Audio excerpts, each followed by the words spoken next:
Monday morning. I'm going to go and look at the field, see if it's dry enough to sow a bit of wheat. Got the accountant coming and the bank manager today, so it's going to be a busy day in the office.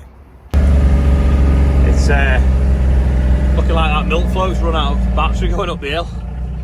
It's spinning away.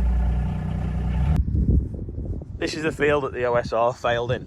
Oh well, the pigeons just grazed it to bits, and then we put sunflowers in the far end, and then we come and drilled it with wheat. For some reason the rape's taking a long time and dying, but there you go. And Andrew said it wasn't possible. Take it back. Looks good though, if you just get your eye tuned into the green rows. We've had this pin off the chipper go in here, jam the ash auger at the bottom, so it stalled the ash auger that we messed around with last week. So the walking floor grate has bubbled up and all the pieces have come out, so we're just raking the ash out now so that we can get inside and realign them back up. 2 wagons here for wheat. Andy's just brought the jump pack round for us because 936 battery's flat and it's kind of in the doorway. Hopefully it'll start now with the jump pack on.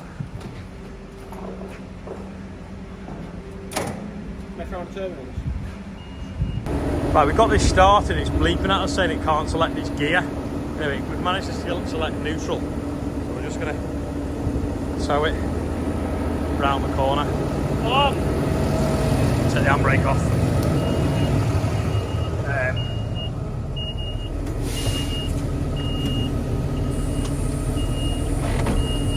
There we go. Oh, strap snapped. It's only an old ratchet strap. Yeah, it's saying something there. Don't know what that means. I just obviously won't select the forwards gear. I don't know where there's a rodent been on top of the transmission causing damage, which is very annoying. Didn't snap, it just slid off the hook. Anyway, put a bigger one on now. So we'll go again and roll it around the corner, out the way.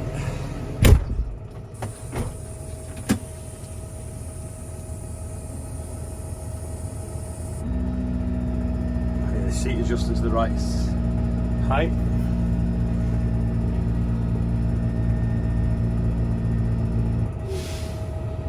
There we go.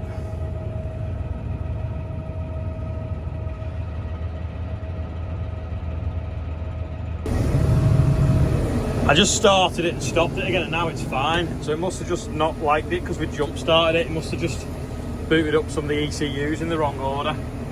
I actually thought we'd had a rodent issue and it's going to be under the cab or something. It was going to be difficult to find because it had been parked near the grain dryer and like where there's bits of grain and stuff. But anyway, it's not been running for like 2 or 3 weeks. So happy days, just leave it on charge now, run it. Charge. Andrew went trying to drill before, but as you can see by this in the corner of the screen now, it's quite wet actually in the middle of the field, wetter than we thought. You could walk on it and drive on it because it's got a stubble on it. But as soon as you went on it with the weight of a tractor, we were just like dropping through the top layer, so we can't really do anything. Now we've got enough crackers. Richard's putting the rest of the insulation down to concrete the final bay of the shed, and then we've got to then go around the outside and build some sort of like footing-y, plinthy thing. Put the straw bales on to go up to the first level, and then hopefully get the roof on before Christmas as well. That's all working now. See, it's shuffling backwards and forwards and walking the ash towards us. It's a bit hard to see because of the dust floating past the camera lens.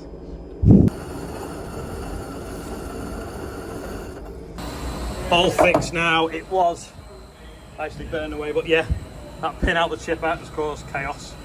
I feel like I've lost more than half my day with the accountant and the bank manager. Oh, I keep sneezing. Anyway, come back outside now, see how Richard's getting on. Obviously, we've just sorted the boiler out as well. So see how Richard's getting on, putting the insulation down. Looks like cheese on toast.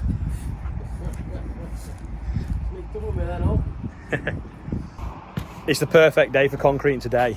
But obviously we have to put the insulation down, whereas tomorrow I think we're going to have 18 mil of rain, which isn't very good. So we'll see whether it comes overnight or comes in the morning. Rob's just putting that back in the shed. Oh, that's where the aircon was leaking. Well, the condensation out the aircon because the tractor was left running charging the battery. Need to get that hydraulic top link resealed because it just creeps slightly, which is why the tyre the other side got damaged when the Sumo weeped and caught it. I'll show you around here now.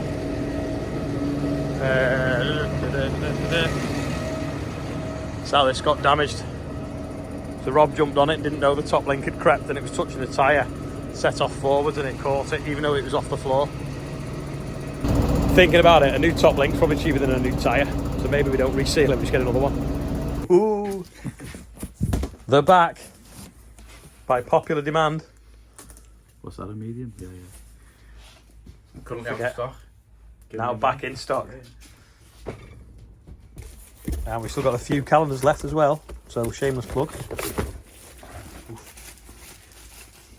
It's going a bit dark, but I'm going to do the birthday bumper regardless. Anyway, Emma Black. So it's a bit black. The King. So I don't know whether Camilla watches or his kids maybe. Who knows? But happy birthday, King Charles. Sarah Siddle, Michelle James, Julie Patterson, Grace Anderson, Sean Parker, Kieran and Tom Emerson, is it? Emerson? And Philip Graham, 66. £16,124. Absolutely amazing. Happy birthday, everyone and anyone else whose birthday it is today. Andrew's just coming back. He's been caught in a bit of muck. We obviously give up sowing because it was too wet. So he's just been and moved a bit of muck from the horse yard to where we're going to be putting beans. One of the Claas dealerships at Rickerby's, we deal with Morris Caulfields because they're closest to us, but Rickerby's have got a new depot not far from us. Anyway, the lads want to go because they've got an open night, so we're going to go have a quick mooch up there. So we'll see what that's like. Remember that beast that we drove at the Claas depot at HQ? There it is. Go on, Andrew. You know what to do. It's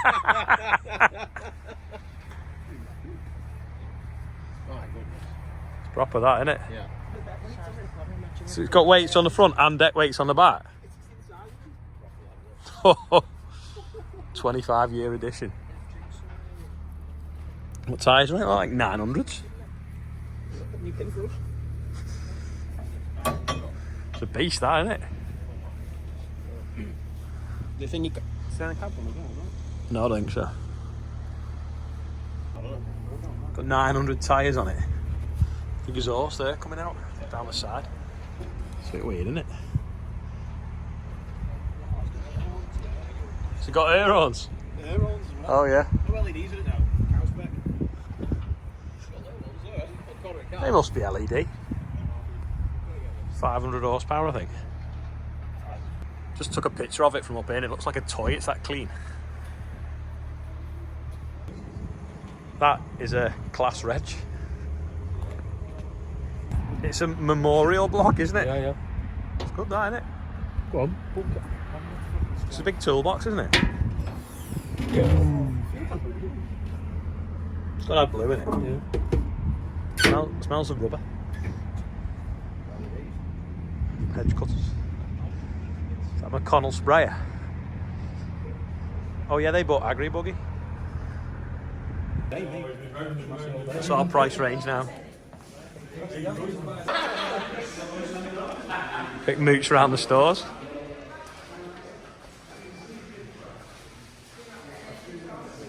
Yeah, that's good, isn't it?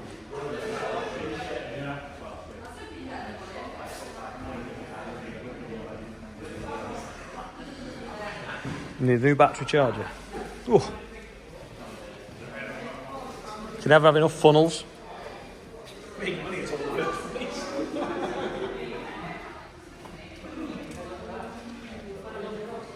That's what we need in our workshop though, an organised nut and bolt assortment. Smile everyone.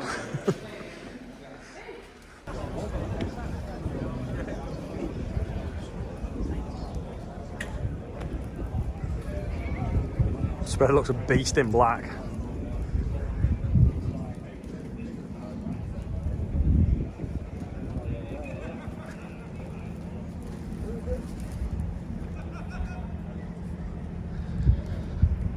So apparently this combine's got a new cab on it, it's got thinner pillars.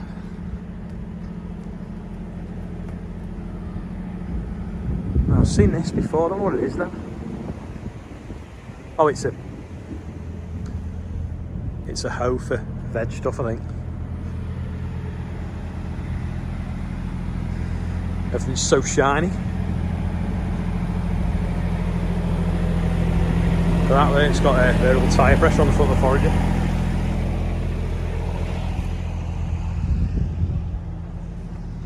Nice shiny tarmac as well.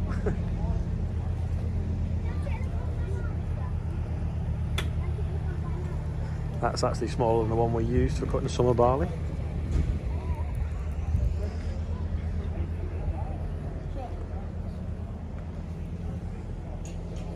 I don't think I've ever seen so much clean equipment.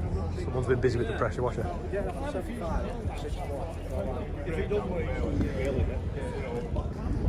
KRM stuff. There's the motley crew. So the motley crew.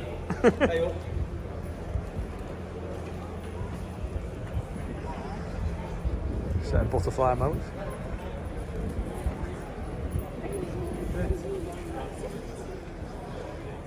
Claydon dealers as well.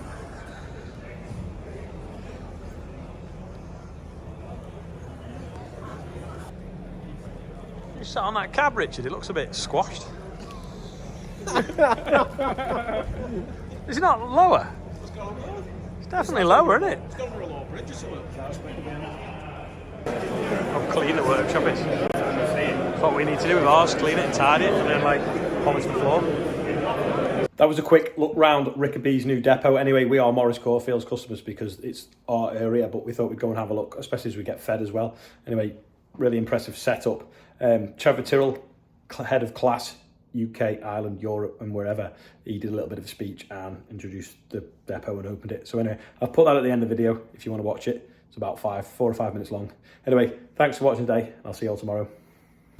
Hey, thank you, Martin. And I've not been around for all of those 70 years. About 34 of them, I think, at Claas now. So I do remember, Martin, you started at Rickerby, which must have been 25 or 30 years ago.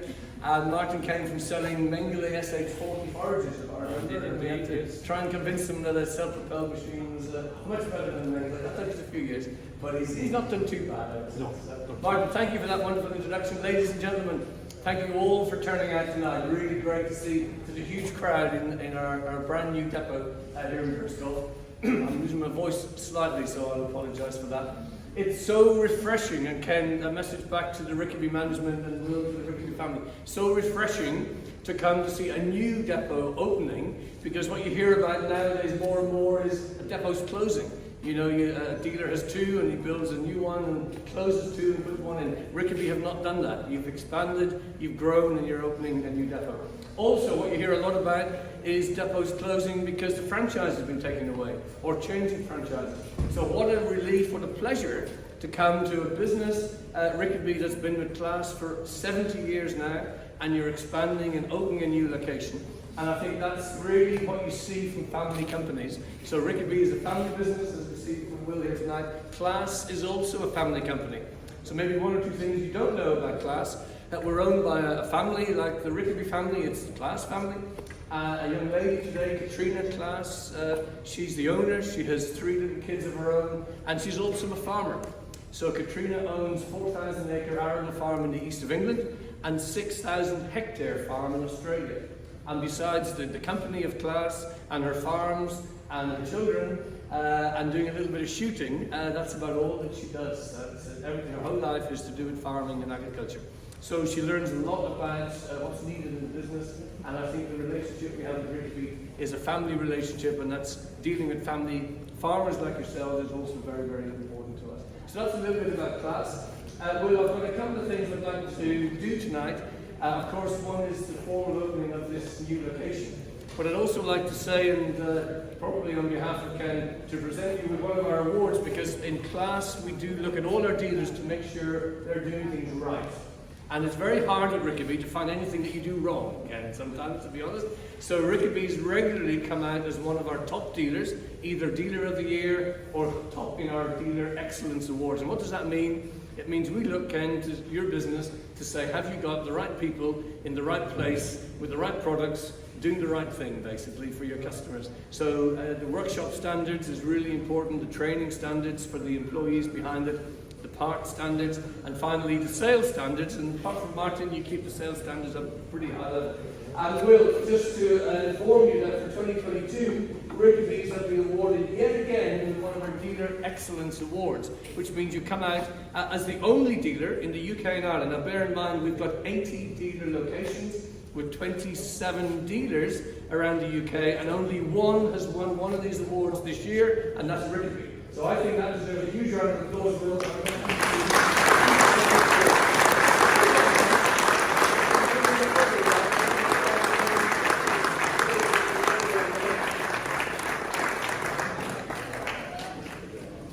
So really well done on that one. You've got to put it down. It's bloody heavy, those things, actually. You'll get a lovely Claas stand for that with some lovely Claas toys in it. We also, we don't cut ribbons so much anymore, but I did hear a story that the soil in this area is some of the richest soil in England. It's wonderful black soil here. You can grow almost anything.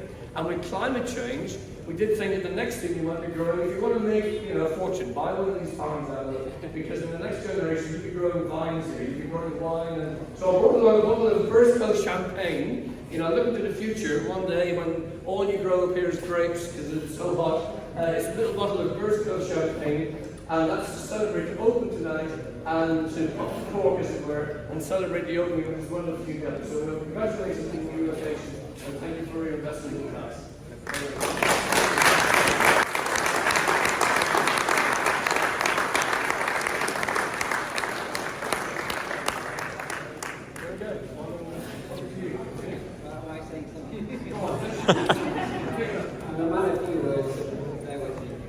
All I'd like to say is thank you very, very, very much to all of our staff.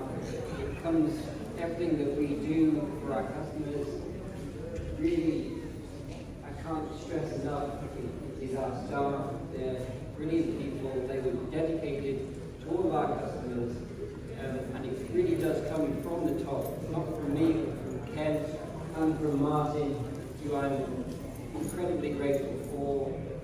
We really do our best to support you. Please do support us. We have a huge investment here. It is for you, our customers, so we can look after you. Trevor, thank you very much for everything that you have done for us and Claas has done for us over the years. We really, really appreciate it. Thank you very much. Thank you.